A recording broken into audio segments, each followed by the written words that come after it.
here's what to look for in your target market. So what's going on, guys? I'm out here driving with Jay through this neighborhood, and as you guys know, you want to be in a good target market. That's everything. You want to go where there's a lot of demand, and so this is something that you do want to look for. So I'm driving, see if I can flip this around, and you see these types of houses, right? You know, regular kind of standard single family house. Again, this is not in the greatest of condition. You see on the outside we've got some paint peeling, kind of old school windows. But what I really want to point out is if we look down the block, I'm going to jump in my car so you can see what's going on, and I'll tell you why this is important.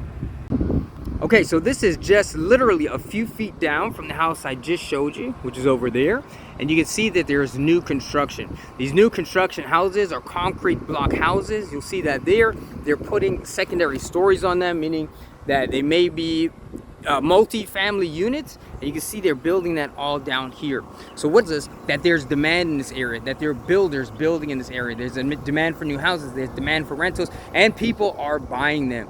So point here, you want to be where buyers are already buying.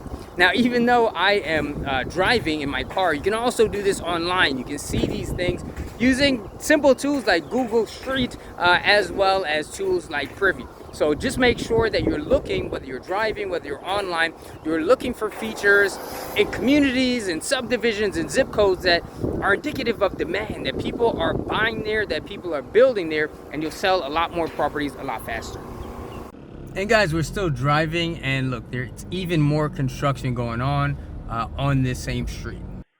Hey guys, so still in the same neighborhood, and came across this property. You can see on the windows, it's definitely something I am going to be making an offer on, or at least reaching out to find out the backstory. And another thing, those properties under construction, what I'm going to be looking to do is look up those addresses and look for the buyers who are purchasing and doing the renovation on those properties, and reaching out to them to see if they're still buying and interested in buying in the area.